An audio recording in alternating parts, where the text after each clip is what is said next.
Bonsoir à tous, bienvenue à ce flash d'information. Le président de la République, Alassane Ouattara, sacrifie à la tradition. Il a présenté hier jeudi ses vœux de nouvel an à la presse et aux médias. Les journalistes ont fait des doléances appelant l'État à augmenter l'aide à la presse. Le président Ouattara a promis d'accroître son soutien à travers l'augmentation des montants alloués à l'aide publique à la presse. Par ailleurs, il a exhorté les hommes de médias à plus de rigueur et de professionnalisme, à contribuer à la démocratie en cette année électorale en luttant notamment contre les fausses informations et les rumeurs. Je vous propose d'écouter le président de la République, Alassane Ouattara. Chers amis des médias, comme les années précédentes, il nous faudra tout au long de cette année continuer de consolider la paix et de renforcer la cohésion sociale dans notre pays. C'est le socle de notre développement et la base de la consolidation de la démocratie. Votre mission en tant que femmes et hommes des médias est de contribuer à éclairer nos compatriotes et toutes les populations vivant en Côte d'Ivoire parce que, voyez-vous, l'information régule la société. Elle permet de savoir, de comprendre, d'agir et de prendre des décisions. Malheureusement, mauvaises quelquefois et j'espère bonnes souvent. Pour ce faire, vous devez toujours faire preuve de rigueur et de professionnalisme.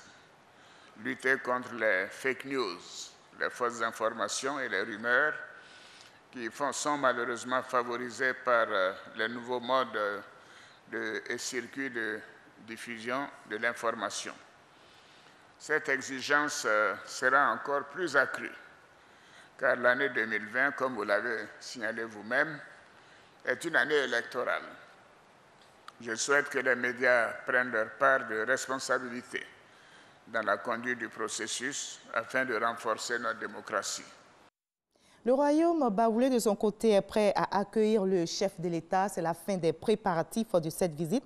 Notez que c'est demain, samedi 1er février, que la reine des Baoulés et son royaume pourront accueillir le président Alassane Ouattara à Sakassou. Les populations en ont donné l'assurance et exprimé surtout leur joie d'accueillir leur hôte, le président Ouattara. Ils l'ont exprimé ministre de l'équipement et de l'entretien routier, Amédée Kofi Kwaku, qui s'est également rendu sur place pour voir l'état d'avancement des travaux afin d'accueillir le chef de l'État demain samedi. Daloa, chef-lieu de région du Haut-Sassandra, est connu pour être la plaque tournante en Côte d'Ivoire de l'immigration clandestine.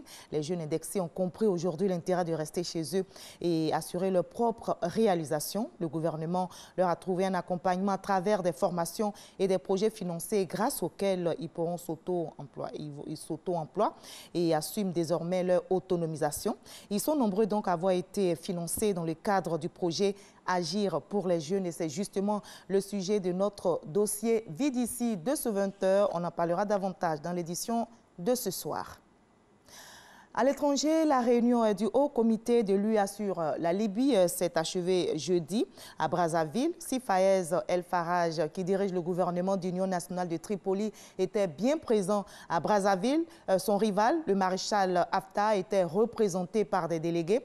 À l'issue donc de cette réunion, une feuille de route a été établie en vue de la tenue d'un forum de réconciliation nationale. Le comité de l'Union africaine sur la Libye appelle au strict respect des conclusions du sommet tenu il y a 10 jours à Berlin en Allemagne, notamment l'embargo sur les armes.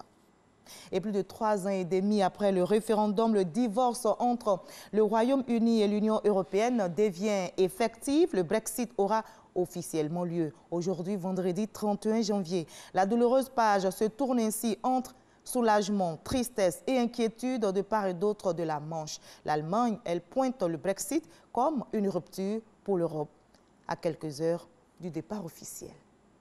Et on va se retrouver à 20h pour la grande édition. Mais juste après ce Flash Info, suivez l'info régionale pour avoir toutes les nouvelles de nos régions ici en Côte d'Ivoire. À tout à l'heure.